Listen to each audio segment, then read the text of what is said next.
नमस्ते, मैं गणेश देवरुकर आप सभी का मलखाम कट्टा पे स्वागत करता हूँ। आज का विषय है पिरामिड। पिरामिड ये विषय हम आपके पास लेके इसलिए आए हैं कि आज इसका महत्व आप सभी को पता होना चाहिए, जो आज मलखाम कर रहे हैं या जो मलखाम नहीं कर रहे हैं।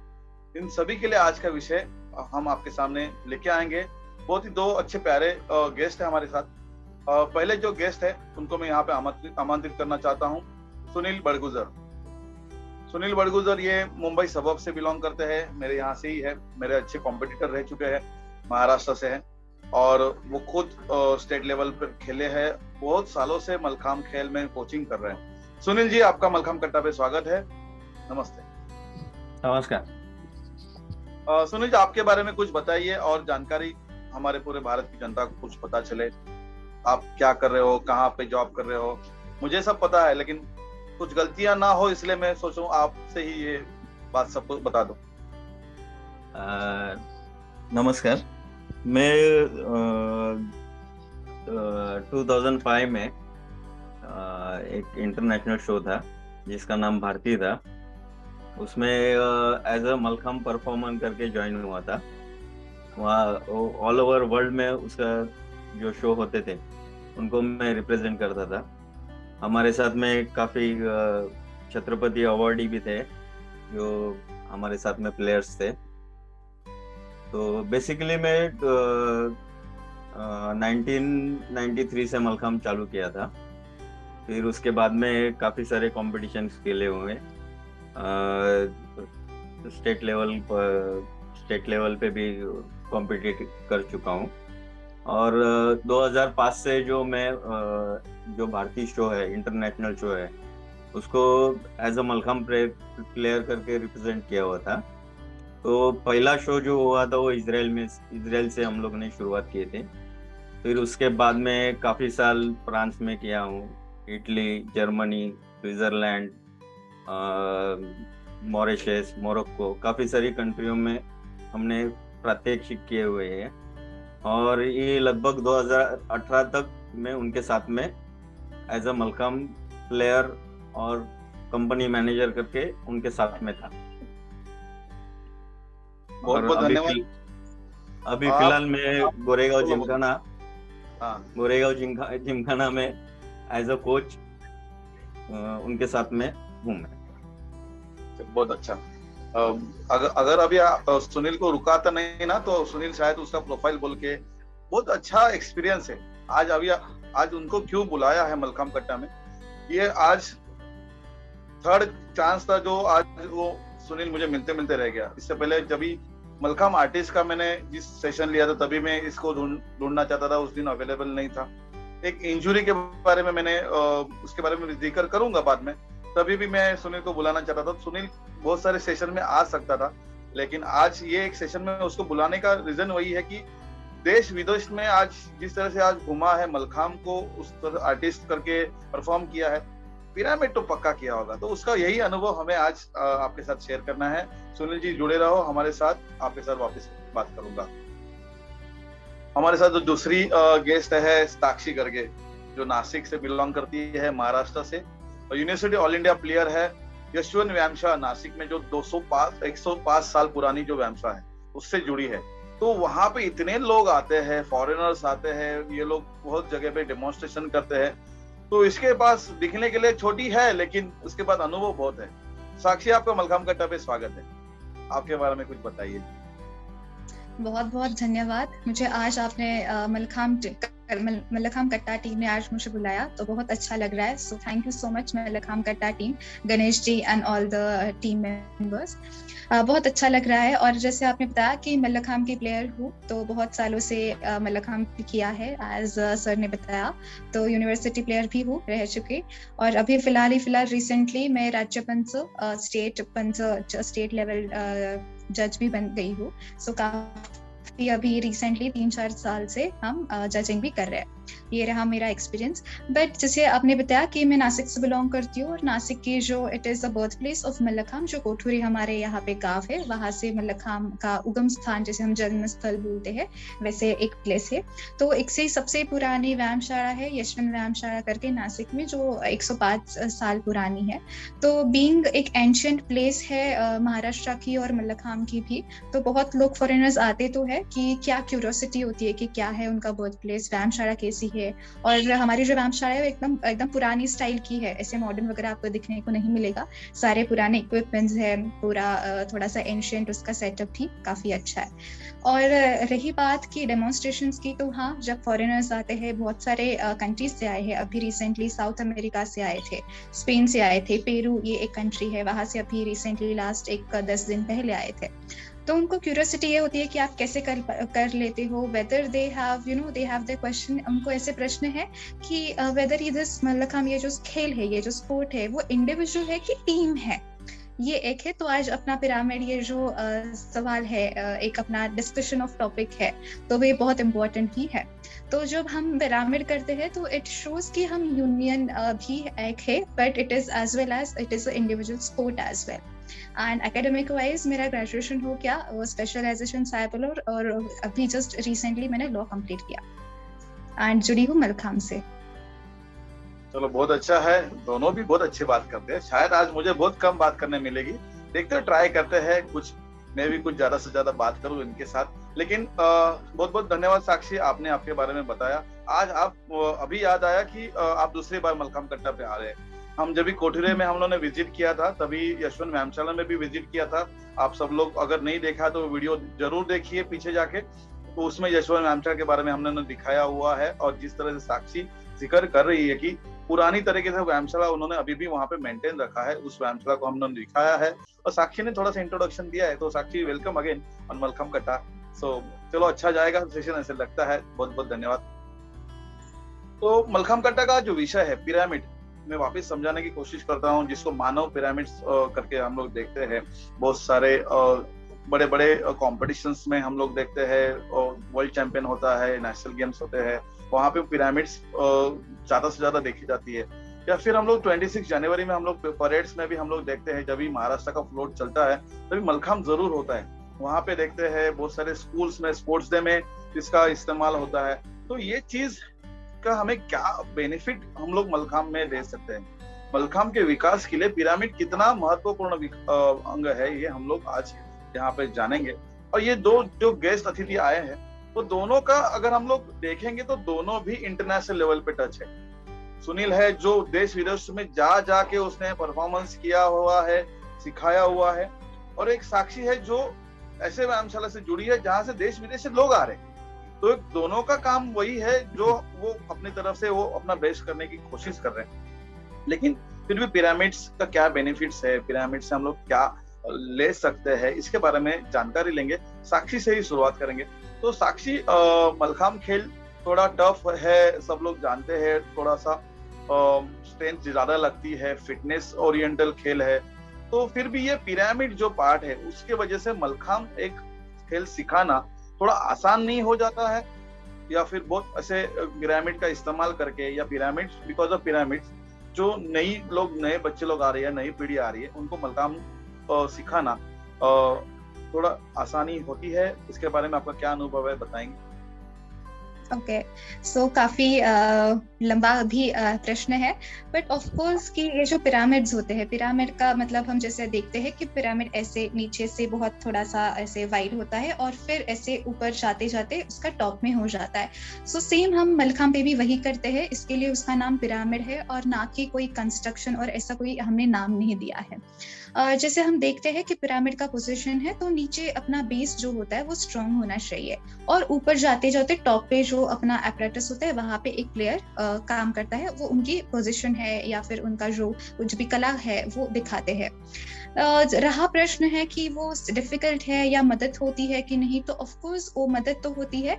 जैसे हम बोलते हैं कि इंडिविजुअल गेम तो है, बट सीखने के लिए इट इज किसी को मदद होनी चाहिए। ओके, तो जहाँ पे नीचे लोग होते हैं तो नीचे से ही सपोर्ट कर करके हाँ पर तू कर सकता है, नीचे ऊपर इतना डरने की जरूरत नहीं है। जो फियर होता है कि टॉप पे हम कैसे करें, डर लगता है, तो वो पिरामिड से है, वो निकला जा सकता है, ऐसा मुझे लगता है। बहुत अच्छे से बताया साक्षी।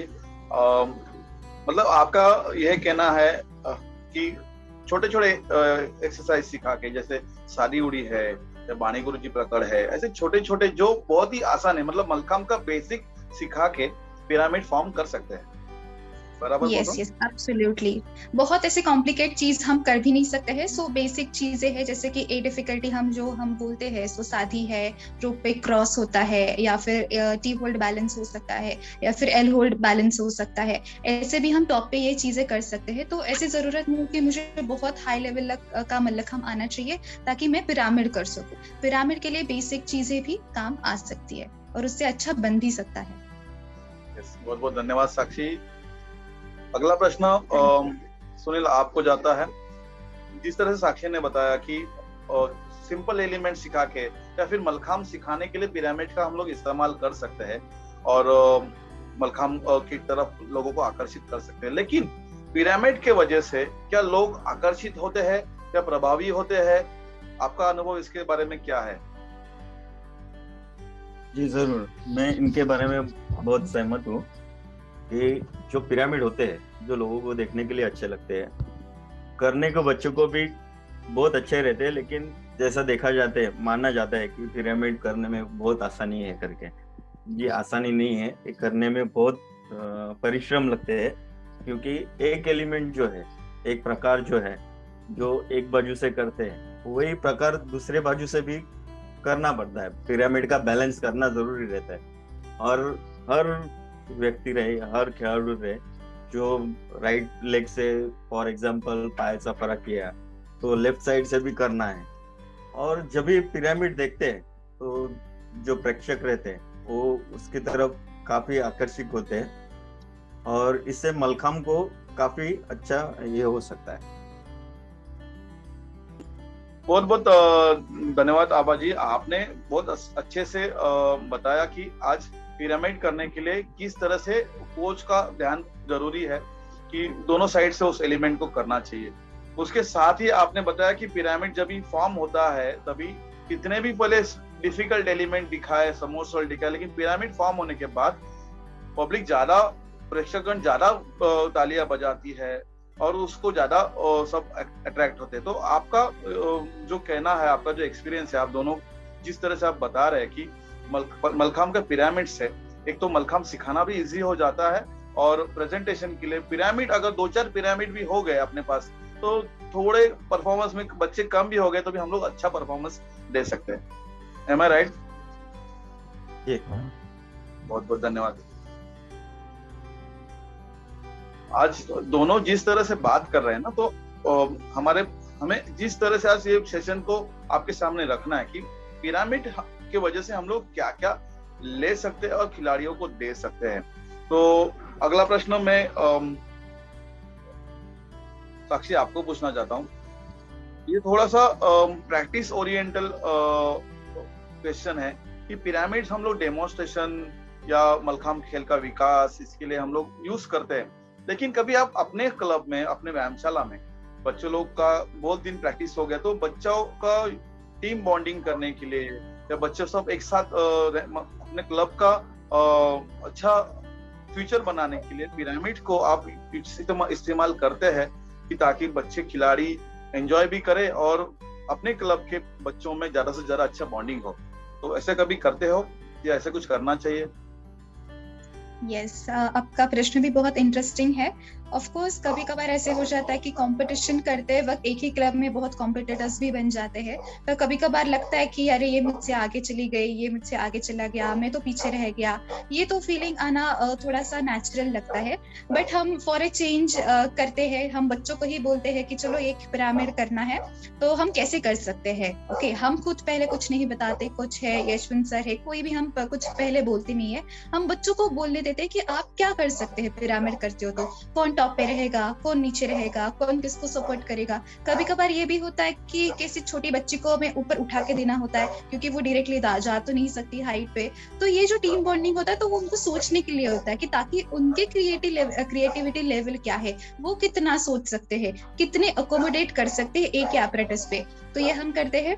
एंड फॉर अ चेंज हम भी कुछ बताते हैं कि चलो किसी का झगड़ा हो गया तो हम ऐसे ही थोड़ा सा झुल मिला के हम उन दोनों को ये ऐसे कर देते हैं कि ताकि उनका झगड़ा है, उनकी जो जेलसी है कि आगे पीछे हो गया, ये हर एक व्यायामशाला में, हर एक क्लब में होता रहता है। तो उसके निकालने के लिए हम कभी कभार इसका इस्तेमाल करते हैं। तो यस, इट इज ट्रू। अच्छे से बताया आपने। और बच्चे हैं तो झगड़ा तो करेंगे, और कंपटीशन जैसे बढ़ती जाती है तो थोड़ा सा तो जेलसी ये सब होता ही है, ये तो मनुष्य का स्वभाव है। लेकिन अगर हमारे मलखंब में इतनी ताकत है तो अगर हम लोग पिरामिड हम लोग बीच बीच में महीने में एक बार जब भी हम लोग करते हैं, मैं भी मेरे क्लब में जब भी पिरामिड करता हूँ, कुछ डेमोन्स्ट्रेशन आता है पिरामिड के लिए, अगर मैंने सेटअप लगा लिया, बच्चे को मन में इतनी खुशी होती है। और तभी जिन लोगों में झगड़ा होता है, जिन लोगों में एक दूसरे में बनती नहीं, उनको ही साथ में रखने का, तो वो दूसरे को बहुत अच्छे से संभाल लेते हैं। क्योंकि परफॉर्मेंस बेस्ड होना चाहिए, कोई गिरना नहीं चाहिए, अपने वजह से कुछ गलतियां नहीं होनी चाहिए। वहां पे वो सब रिवेंज झगड़ा सब निकल जाता है, और खिलाड़ी एंजॉय तो करता है, लेकिन अपना जो क्लब है, हमारा जो व्यायामशाला है, उसकी यूनिटी बहुत अच्छी बढ़ती है। क्योंकि पिरामिड का काम ही है यूनिटी। यूनिटी के सिवा आप मैं 2 जन 3 जन पिरामिड नहीं कर सकते, वहां पे 9-9 10-10 लोग एक साथ आते हैं। तो ये करना चाहिए। आपने बताया बहुत अच्छा है।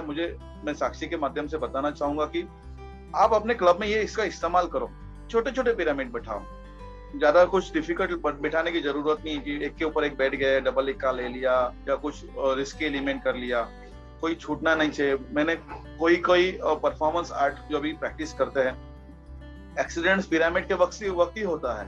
ये भी मैंने अनुभव लिया हुआ है कि किसी का हाथ से कोई छूट गया, क्योंकि गिरते हुआ वो इधर वो किसी के ऊपर गिरता है या फिर वो बहुत बुरी तरह से गिरता है, क्योंकि वो प्रिपेयर्ड नहीं होता है, क्योंकि उसके सेट का वो एलिमेंट नहीं होता, उसको पता नहीं उससे कैसे सेफली निकलना है। तो सेफ्टी फर्स्ट, और उसके साथ ये सब खिलाड़ियों को मोटिवेट करना है या फिर पिरामिड का एक्सपीरियंस देना है, तो जरूर ये कीजिए। अगला प्रश्न में सुनील जी आपके पास आता हूँ। पिरामिड जब भी हम लोग परफॉर्म करते हैं तो मैंने बहुत सारे पिरामिड्स देखे हैं, लेकिन अगर पिरामिड्स की जगह जिस तरह से होती है, अगर आपको कोई स्पेन में या फॉरेन में बुलाते तो आप जगह के बारे में पूछते हो कि कहाँ पे करना है, स्टेज कैसे होगा या ग्राउंड पे होगा, उस तरह से पिरामिड होना चाहिए जिस जहाँ पे कर रहे हैं, या ग्राउंड में होता है, कोई स्पोर्ट्स डे में स्कूल में करवाते हैं तो सेंटर में होता है, सब जगह से पेरेंट्स बैठे हुए होते हैं, तो सिर्फ पीछे से पिरामिड कभी कभी अच्छा नहीं लगता है। या स्टेज पे है तो कभी किस तरह से पिरामिड होना चाहिए, इसके बारे में हमारे सब कोचेस को अगर जानकारी देंगे तो शायद उसका अनुभव वो अपने परफॉर्मेंस के वक्त करेंगे। सुनील जी। बेसिकली जब भी स्टेज पे शो पे होता है तो उसमें काफी सारी टेक्निकली चीज होती है कि स्टेज एम्प्टी होता है, इमीडिएटली मलखाम आ जाता है। अगर सामने से हो रहा है तो उनके पोजीशंस और पोस्टर जो है वो सामने की तरफ होते हैं। फॉर एग्जांपल अगर रैली हुआ, समझो इधर ट्रक पे होते हैं तो एक साइड से जहाँ पे जगह छोटी होती है, या फिर मैदान में तो चारों बाजू से पोजीशंस रहती है, वो काफी मायने रखते हैं। तो वो हिसाब से पिरामिड रखना काफी इम्पोर्टेंट है। बहुत अच्छे से बताया। पिरामिड की जगह किस तरह से है, उस पे मलखाम के पिरामिड्स आप इम्प्रेसिव बिठा सकते हैं। ये आपका कहना मैं 100% इससे सहमत हूँ।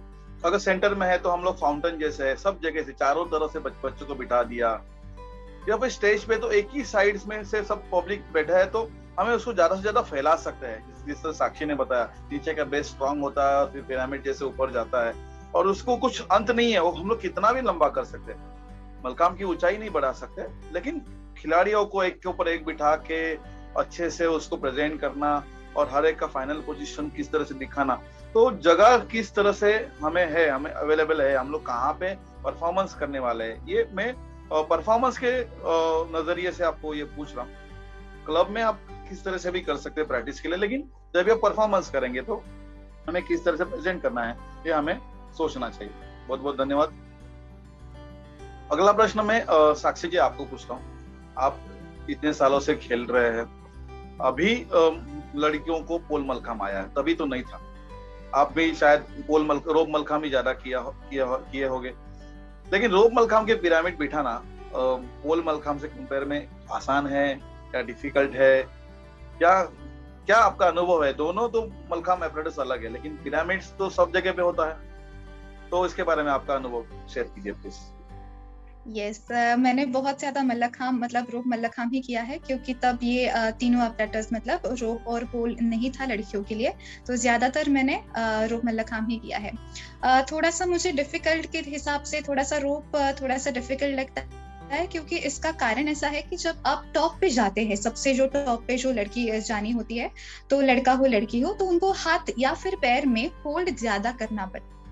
तो कभी कभार जब प्रिपेयर नहीं होते या फिर कोई नया है जो फर्स्ट टाइम कर रहा है, बट ठीक है एक एक्सपीरियंस लेना है, तो हम जब टॉप पे भेजते हैं तब क्या होता है कि थोड़ा सा एक स्ट्रेंथ एलिमेंट थोड़ा सा टेस्ट वहां पे ज्यादा होता है। तो हाथ दुखना, तो ऐसे एलिमेंट्स जब करते हैं तो होल्डिंग पार होती है, या फिर अपने लेग्स होते हैं तो लेग्स की जो पार होती है तो वो टेस्ट की जाती है। तो वहां पे कभी कभार डिफिकल्ट लगता है, बट बाकी इतना डिफिकल्ट नहीं होता है, क्योंकि नीचे भी सपोर्ट होता है।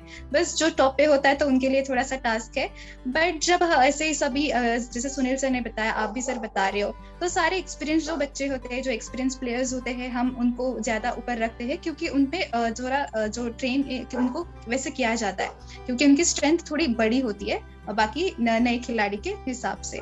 और पोल में देखा जाए तो पोल में होल्डिंग एलिमेंट्स ही ज्यादा किए जाते हैं, या फिर बैठे बैठे किए जाते हैं। तो कंपैरेटिवली पोल थोड़ा सा कभी कभार हम इजी देखते हैं कुछ कंपैरिजन विद द रोप। तो रोप में क्या होता है, होल्ड करना होता है, और डायरेक्टली यहाँ पे पोल पे होल्ड नहीं होता है, तो तकलीफ थोड़ी कम होती है पोल पे। बाकी डिफिकल्टी लेवल दोनों में उतना ही है, बट एक पॉइंट ऑफ डिफरेंस मैंने अभी इसमें बता के दिया। यस, आपने अच्छे से बताया साक्षी, आपका अनुभव यहाँ पे दिख रहा है कि रोप में थोड़ा सा दिक्कत है, क्यों आती है कि रोप में नॉट्स है। अगर किसी ने वादी या कोई नॉट लगाई और नीचे से कोई चढ़ गया तो वो नॉट और टाइट होती है। तो एक बार नॉट लगने के बाद उसके नीचे कोई नहीं चढ़ सकते, लेकिन उसके ऊपर हम लोग ऊपर चढ़ा के 2 या 3 या 4 ज्यादा से ज्यादा कितना चढ़ा सकते हैं। तो ये लिमिटेशन रोप में नहीं, पोल में नहीं है, सॉरी पोल मलखाम में हम लोग 9, 10, 11 जितनी स्किल खिलाड़ियों में है, और उससे ज्यादा स्किल कोच में है। कोच कितना क्रिएटिव है, वो सेफ्टी प्रिकॉशन देख के किस तरह से ज्यादा लोगों को चढ़ा सकता है, उस तरह से है। लेकिन रोप मलखाम के पिरामिड बिठाना मुझे बहुत डिफिकल्ट जाता है साक्षी, मैं फ्रैंकली बोलता हूँ, वो बहुत ही डिफिकल्टी है लड़कियों को। इसी में एक प्रश्न आपने जिक्र किया कि खिलाड़ी जो पहला ऊपर चढ़ता है उसको ऊपर नीचे जब तक पिरामिड फॉर्म नहीं होता है तब तक उसको ऊपर रुकना पड़ता है, क्योंकि हम लोग 90 सेकेंड्स का सेट निकालते हैं, लेकिन पिरामिड कभी कभी फॉर्म होने में 1 मिनट भी लग जाता है। तो उतना वक्त वो ऊपर रहने से उसको क्या बेनिफिट मिलता है, उसके बारे में कुछ बताएंगे? यस, बेनिफिट ऐसा होगा कि जैसे मैंने आपको बताया कि वहाँ पे क्या टेस्ट होता है, तो आपका स्ट्रेंथ एलिमेंट टेस्ट होता है, और आपका पेशेंस है कि नीचे शायद कभी कभार थोड़ा सा 2 सेकंड ज्यादा भी लग जाते हैं, कभी कभार झट से भी हो जाता है। तो प्रैक्टिस, और जब हम फाइनल पिरामिड भी करते हैं तब थोड़ा सा टाइम का है, तो 90 सेकेंड्स में तो सेट तो हो जाता है, क्योंकि हम मूवमेंट में होते हैं, तब हमें पता है कि हम ये करने वाले हैं, इतना होल्ड होता है, ये सब कुछ है। बट पिरामिड में क्या होता है, एक ही पोजिशन को होल्ड करके रखना, ये अपना टास्क होता है, तो वो काफी टफ है। बट इससे क्या होता है, अपने जो एलिमेंट है वो बहुत एकदम, हम जैसे डायमंड को जितना प्रैक्टिस कराएंगे इतना वो खुलता है, ओके, जितना वो शाइन करता है, वैसे ही बच्चों का भी है, जितना फाइन प्रैक्टिस हम करेंगे उतना फाइन एलिमेंट भी बनेगा, ताकि इसीलिए वो टॉप पे है, क्योंकि पिरामिड वाला जो होता है वो टॉप पे सारे एक ही जा सकता है, सब लोग टॉप पे तो होंगे नहीं। तो जो बेस्ट करेगा, जो अच्छी प्रैक्टिस करता है, जिसके पास स्ट्रेंथ भी अच्छी है, तो वो कर सकता है। तो उसके लिए प्रैक्टिस और स्ट्रेंथ हम जो सेट में भी लगती है, 1 हैंड होल्ड है या फिर थोड़ा सा होल्डिंग पावर है, तो ये हम पिरामिड से बढ़ा सकते हैं। यस, बहुत अच्छे से बताया आपने, बताया था, लेकिन मैं उसको क्वेश्चंस में अगर कन्वर्ट करूं तो मुझे लगता है कि ये मलखाम कट्टा का सक्सेस है, ताकि वही हम खिलाड़ी और सब लोगों को समझा सकते हैं। साक्षी ने बताया कि जो ऊपर चढ़ता है उसमें स्ट्रेंथ ज्यादा होना चाहिए, तो मसल इंड्योरेंस बढ़ता है, कभी कभी नीचे ज्यादा टाइम लग जाता है, कोई गलतियां करता है, कोई ना कोई होता है हमारे ग्रुप में जो कुछ ना कुछ गड़बड़ करता ही है, चढ़ना भूल जाता है या फिर उसको चढ़ाते चढ़ाते कभी टाइम लग जाता है। तो उस वक्त ऊपर वाले खिलाड़ियों को समझना है कि वो कितना वक्त रुक सकता है। अगर उसमें स्ट्रेंथ खत्म हो रही है तो उसको बताना है कि प्लीज उतारो, मैं नहीं रुक सकता हूँ। लेकिन प्रैक्टिस में क्यों परफेक्ट, जिस तरह से साक्षी ने बताया कि वो कर करके ही उसकी स्ट्रेंथ बढ़ेगी। तो खिलाड़ियों की स्ट्रेंथ बढ़ाने के लिए एक पिरामिड बहुत इंपॉर्टेंट जरिया है, ये इस माध्यम से बताना था। बहुत बहुत धन्यवाद Sakshi. Yes, thank you. Sunil ji, आपके पास आता हूँ। जिस तरह से साक्षी की तरह को मैंने क्वेश्चन पूछ के कुछ आंसर मैंने लिए, उसने अच्छे से बताया, उसी तरह से खिलाड़ियों को, कंपटीशन लेवल के खिलाड़ी जो है, कॉम्पिटिटिव खिलाड़ी, उनको हम किस तरह से पिरामिड का बेनिफिट दे सकते हैं? कंपटीशन में उनको परफॉर्मेंस बढ़ाने के लिए पिरामिड हेल्प होगा क्या? इसके बारे में कुछ बताइए। पिरामिड जरूर कंपटीशन लेवल पे हेल्प कर सकते हैं, क्योंकि मलखाम में जो अपना 1.5 मिनट का सेट रहता है उसमें काफी जगह पे होल्ड स्पॉट रहते हैं। तो होल्ड स्पॉट होल्ड करने के लिए स्ट्रेंथ लगता है, वो जरूर पिरामिड के हेल्प कर सकते हैं कंपटीशन लेवल में। बहुत अच्छे से बताया सुनील सर। मुझे लगा और आप बात करना चाहिए और बात कर सकते हैं, इसलिए मैं रुका था कि और कुछ बताएंगे। लेकिन आपने इससे पहले ही जिक्र किया था बातों बातों में कि पिरामिड बिठाते वक्त खिलाड़ियों को दोनों तरफ से एलिमेंट परफॉर्म करना होगा। अगर कोई राइट साइड से करता है तो कोई लेफ्ट साइड से करता है, लेकिन वो लेफ्ट वाला लेफ्ट ही नहीं होता है, वो राइट ही होता है। लेकिन वो पिरामिड के लिए खुद कॉम्प्रोमाइज करता है, तू राइट साइड से कर, मैं लेफ्ट साइड से ट्राई करता हूँ। और जब भी वो खिलाड़ी लेफ्ट साइड से अच्छे से परफॉर्म कर लेता है पिरामिड के वजह से, तभी वो राइट साइड से और 10 गुना ज्यादा कॉन्फिडेंस बढ़ता है। ये मेरा अनुभव है, जो आपने अभी आपने ही जिक्र किया था। जैसे कुछ ऊपर के टॉप के एलिमेंट है, जैसे चक्रासन है या वन हैंड मयूरासन है, अगर कोई अच्छा खिलाड़ी ऊपर जाता है, वही खिलाड़ी कंपटीशन के वक्त गड़बड़ करता है, चक्रासन होल्ड नहीं दिखाता है या वन हैंड पोजीशन प्रॉपर नहीं होती है पैरेलल टू फ्लोर। लेकिन पिरामिड के वो उसमें जो जोश आता है ना, उसको ही चढ़ाने का, ऊपर जाओ तो ऊपर चढ़, चक्रासन ही कर। तो ये एक डेवलपमेंट के पॉइंट ऑफ व्यू से कंपटीशन के खिलाड़ियों को किस तरह से हम लोग मोटिवेट करें, ये एक पिरामिड बहुत अच्छे से हेल्प करेगा, ऐसे मुझे लगता है। सुनील सर, आपका भी यही मानना है? हाँ जी सर। बहुत बहुत धन्यवाद। दोनों भी आज गेस्ट अच्छे से बात कर रहे हैं और दोनों का अनुभव यहाँ पे दिख रहा है। अगला प्रश्न में दोनों को सेम क्वेश्चन पूछने वाला हूँ। पहला साक्षी को पूछता हूँ।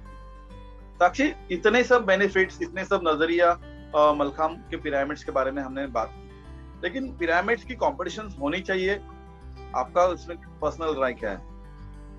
मुझे ऐसा लगता है कि आज के इसमें जो नया एक रिसेंट डेवलपमेंट हम बोलते हैं, जो अभी डेवलपिंग स्टेज पे है, तो ऑफकोर्स ये होना चाहिए।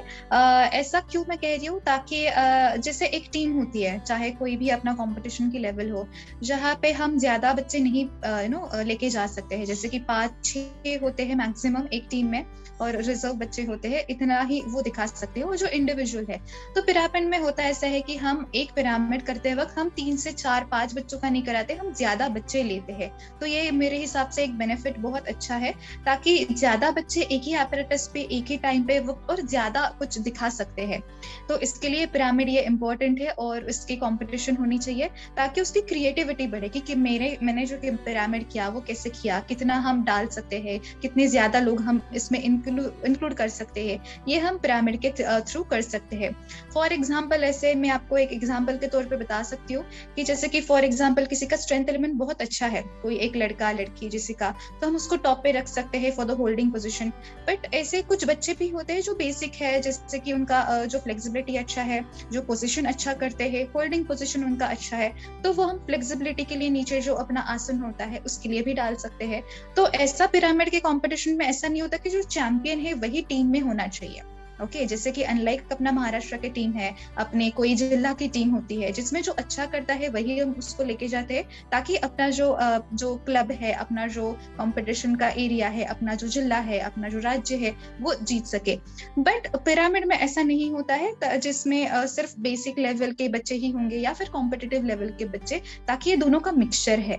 मतलब दोनों भी एक दूसरे के साथ सीख सकते हैं। तो ये इम्पोर्टेंट मुझे लगता है, ताकि सबका यूनिटी भी बढ़े, कि कोई यहाँ पे कोई ज्यादा एक्सपीरियंस्ड और कोई सीनियर जूनियर यहाँ पे ये नहीं आता।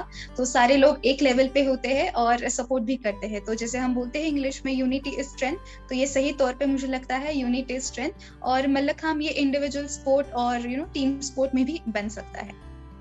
बहुत अच्छे से बताया साक्षी। और इसमें मुझे लगता है कि यहाँ पे अभी हम लोग रुकना चाहिए। आपने सब बता दिया, मुझे मेरी जरूरत नहीं, ना सुनील की जरूरत है। अच्छे से आपने कंसेप्ट क्लियर कर दिया कि कंपटीशन होना चाहिए और इसका रीजन क्या है। कंपटीशन होने का, नंबर ऑफ स्टूडेंट्स बढ़ेंगे, ज्यादा से ज्यादा खिलाड़ी कंपटीशन में जाएंगे, यही तो मलखम्ब का विकास है। मास बढ़ेगी तो ही तो खेल बढ़ेगा। तो सिर्फ 6 जन एक टीम में रहते, लेकिन पिरामिड में हम लोग ज्यादा लोग खेल सकते हैं। और रूल्स रेगुलेशन के बारे में वो टेक्निकल टीम देखेगी, कैसे होना चाहिए, मार्क्स कैसे देना चाहिए, लेकिन होना चाहिए, आपका कहना है सही है।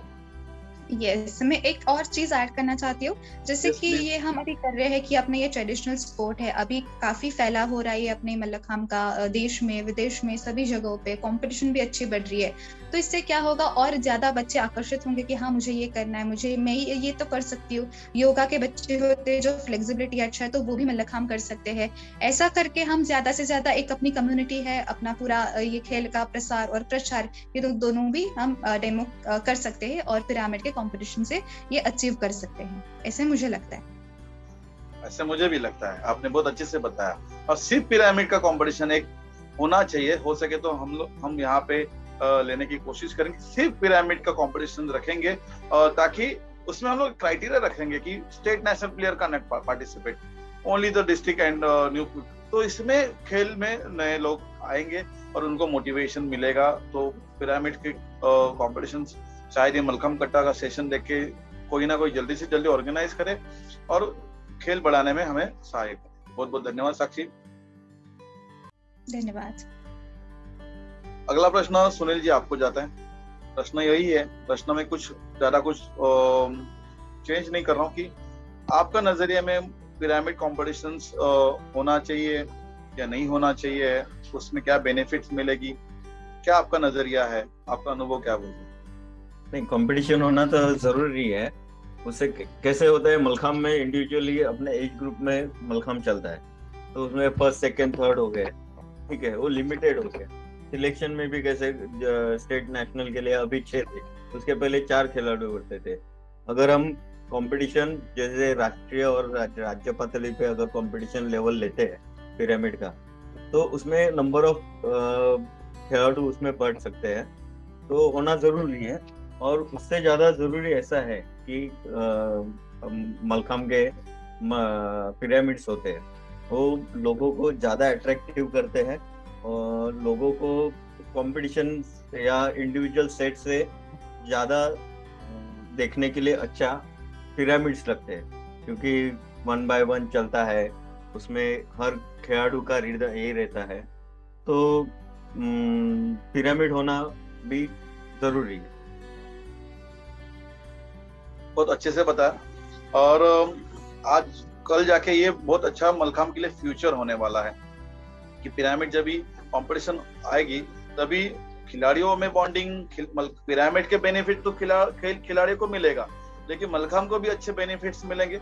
और इसमें इतना अच्छा फ्यूचर हो जाएगा कि शायद सुनील, आप, मैं, शायद साक्षी भी वापिस मलखांब खेल में कंपटीशन खेल सकते हैं। शायद हमें कोई ऊपर नहीं चढ़ा है, वजन बढ़ गया हम लोग नीचे, लेकिन पिरामिड का पार्ट तो होगा, कंपटीशन तो जीतेंगे और मलखांब से जुड़े रहेंगे। तो ज्यादा से ज्यादा लोग, एज मैटर नहीं करेगा, हर एक एज के खिलाड़ी आएंगे, 40 साल का भी आएगा, 10 साल का भी खिलाड़ी आएगा।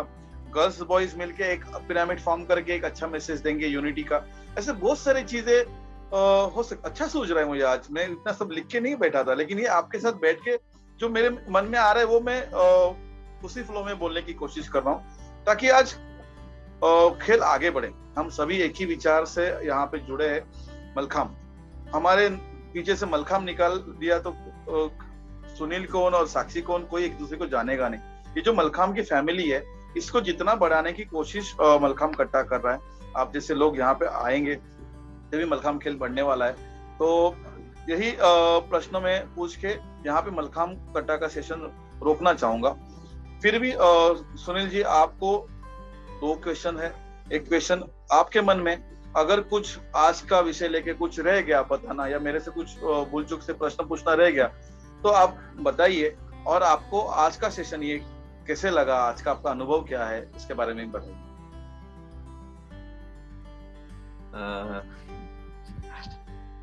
डेफिनेटली एक काफी अच्छी अपॉर्चुनिटी थे। मैं ज्यादा करके बोल नहीं सकता हूँ, लेकिन एक ज्यादा अच्छा अपॉर्चुनिटी था कि मलखाम के बारे में बात कर सके और अपने अपने विचार मान सके, और मलखाम के लिए क्या आगे बेनिफिट्स और उसको आगे उसका प्रगति कैसे कर सके, इसके लिए काफी अच्छा प्रयास है। और अगर कुछ रहेगा तो नेक्स्ट टाइम जरूर आएंगे, बात करेंगे। बहुत अच्छे से बताया। और ये दोनों भी आज बहुत शॉर्ट नोटिस पे आए, तो दोनों को धन्यवाद देता हूँ। आज लैंग्वेज मैटर नहीं करता है, मैं सभी को बता रहा हूँ, ये सुनील भी बता रहा, नहीं मेरा हिंदी इतना अच्छा नहीं है, लेकिन तेरा अनुभव, अगर हिंदी लैंग्वेज हम क्यों कर रहे हैं, क्योंकि आज पूरा देश सुने। हम लोग ये मराठी में भी कर सकते थे, हमारे मदर टंग में भी कर सकते थे, लेकिन लोगों पे ये मैसेज जाना जरूरी है। और ये मेरे से भी बहुत सारी गलतियां होती है, मेरे से भी कभी कभी मराठी वर्ड्स आ जाता है, क्योंकि रोज वैसे लैंग्वेज में बात करते हैं, लेकिन कभी भी खेल में लैंग्वेज नहीं आती है। हमारे यहाँ पे हैंडीकैप लोग भी आके गए, ब्लाइंड लोग भी आके गए, किसी को बोलने नहीं आता वो भी मलखाम करता है, किसी को सुनने नहीं आता वो भी मलखाम करता है। मलखाम की एक बॉडी लैंग्वेज ही अलग है। तो अगर वो है तो अच्छा है। और आपने जिस तरह से मुझे कॉन्फिडेंस दिया सुनील जी, कि अगले बार आप वापस आओगे तो मैं 200% बोलता हूँ आपको वापस में लेके आऊंगा, क्योंकि आज इस विषय को लेके मैं आपको इतने ही क्वेश्चन पूछ सकता हूँ, लेकिन आपके पास जो मैनेजमेंट, आपके पास जो एक्सपीरियंस है, ट्रैवल एक्सपीरियंस है, वो मैं शायद इस मलखाम खिलाड़ियों को किस तरह से दूं, क्योंकि आज खेल बढ़ रहा है ना, तो आप अपने सभी खिलाड़ी आज देश विदेश में घूमने वाले हैं मलखाम को लेके, मलखाम बढ़ाने के लिए। तभी उन्हें हम किस तरह से आपका एक्सपीरियंस दे, इसके बारे में हम लोग बातचीत करेंगे। और आप यहाँ पे आए, अपना वक्त दिया, और मलखाम कट्टा पे आपने विचार, अपना एक्सपीरियंस दिल खोल के बोले, इसलिए आपका बहुत धन्यवाद देता हूँ। साक्षी जी, आपके पास आता हूँ। आपको भी वही प्रश्न, आपको कुछ अगर इस विषय को लेके कुछ बात रखनी है तो प्लीज। आपने बहुत अच्छे से बात किया।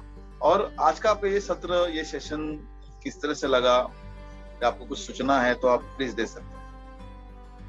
ओके, सबसे पहले तो मैं धन्यवाद करना चाहती हूँ, जैसे मैंने आपको पहले भी किया, कि मुझे आपने इनवाइट किया आपके ये बड़े नेशनल प्लेटफॉर्म पे, और ताकि इंटरनेशनल भी है, क्योंकि बाहर भी ऐसे लोग हैं जिनको हिंदी भी आती है।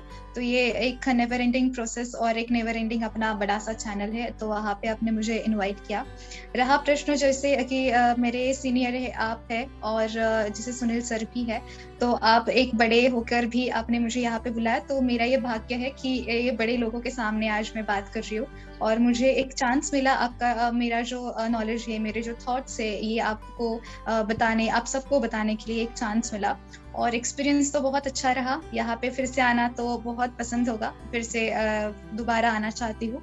और ऐसे बचा कुचा तो कुछ है नहीं कि पिरामिड के बारे में, बट ऑफ कोर्स कि ये बढ़ेगा तो इसके बारे में बात करने के लिए फिर से तो आना ही होगा, क्योंकि डेवलपमेंट्स होंगी, क्या है क्या नहीं है। जैसे आज हम लोगों ने ये चालू किया है कि एक कन्वर्सेशन तो चालू हो जाए, तो आगे जाके डेफिनेटली इसके कॉम्पिटिशन्स भी होंगे और बहुत सारे डेवलपमेंट होगा। तो फिर से ये थोड़ा सा बेसिक चैनल हम अपग्रेड करेंगे, अपडेट करेंगे, और फिर से यहाँ पे मिलने की आशा रखती हूँ। Thank you so much. धन्यवाद, बहुत बहुत धन्यवाद साक्षी। और आपने अच्छे से बात किया, दोनों ने भी अच्छे से बात किया। साक्षी को आज रोकना बहुत डिफिकल्ट था, और वो विषय को लेके बहुत अच्छे से बात कर रहे थे। बोलते लड़कियां बहुत ज्यादा बात करती है, लेकिन विषय को लेके बात करना बहुत कम लोगों को आता है, जो आपने आज अच्छे से एग्जीक्यूट किया। और आपने बात की कि अगले विषय में बुलाएंगे तो आप आएंगे। मैंने सुना है कि आप कुछ फॉरेन लैंग्वेज भी सिखाते हैं, ऑनलाइन सिखाते हैं, उसके बारे में आपने जिक्र ही नहीं किया, तो रह गया। हाँ, मैं स्कूल से फ्रेंच लैंग्वेज पढ़ी जा रही हूँ, तो मैंने इंटरनेशनल यूनिवर्सिटी से फ्रेंच के लेवल्स होते हैं वो भी कंप्लीट किए हैं, उनके एग्जाम्स भी क्वालिफाई कर ली है। और अभी मैं कोविड के बाद से ऑनलाइन क्लासेस भी लेती हूँ, और बच्चों के लिए भी लेती हूँ, प्रोफेशनल्स भी होते हैं जो फॉरेन जाना चाहते हैं उनके लिए भी होते हैं। तो ऐसा मेरा कोचिंग का अभी फिलहाल तो काम चल रहा है पढ़ाई करते करते, तो अभी भी कंटिन्यू करती हूँ फ्रेंच लैंग्वेज के साथ। तो ऑफ कोर्स ये फ्रेंच लैंग्वेज ये बैरियर तो नहीं होगा। मलखाम तो फ्रेंच लोग आएंगे जाएंगे, हम यूरोप में जाएंगे मलखाम को लेके, तो कभी भी ये लैंग्वेज एज अ बैरियर तो काम नहीं करेगा, बल्कि ये अपना ब्रिज बनेगा जो हम मलखाम और लोगों के यहाँ तक हम उसको लेके जा सकते हैं।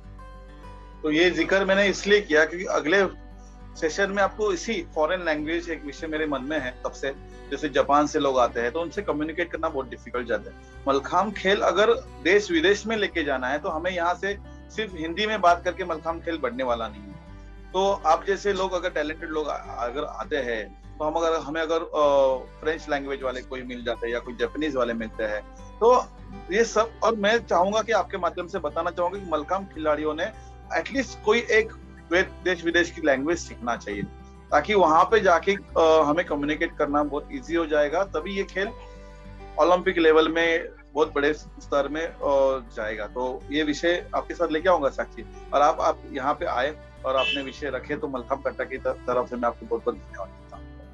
Thank you. धन्यवाद जी, थैंक यू सो मच। आज का विषय पिरामिड था। मुझे लगता है कि हमने सब कॉर्नर्स को टच करके हमें पिरामिड एक जो कंसेप्ट है, पिरामिड के बेनिफिट्स है, मलखाम का विकास के तरह हम किस तरह से जा सकते हैं या पिरामिड को किस तरह से इस्तेमाल कर सकते हैं, ये सब हम लोगों ने पॉइंट्स रख दिए हैं। आज का इस सेशन में यहाँ पे समाप्त करना चाहता हूँ। आखिरी बार मैं हर वक्त जो जिक्र करता हूँ कि हमारे जो प्रेसिडेंट है हमारे पराग जी अलावणी, वो हमें हमेशा सहायता करते हैं। ये सब जो स्टैटिस्टिक जो स्टडीज है जो हमें अच्छे राह पे लेके जाते हैं, जो मेरे गुरु है महेश अकाले सर, आज उनके विचार से मलखाम खेल इतने देर तक चला है, टिका है और आगे बढ़ेगा, क्योंकि आज सुनील है, साक्षी है, इसे यंगस्टर लोग आज मलखाम कट्टा पे आना चाहते हैं, बोलना चाहते हैं। तो उनको बहुत बहुत धन्यवाद देता हूँ। मेरी पूरी मलखाम कट्टा की टीम, इनको मैं पूरे मन से धन्यवाद देता हूँ। मैं आज का सेशन यहाँ पे समाप्त करता हूँ। बहुत बहुत धन्यवाद। जय हिंद।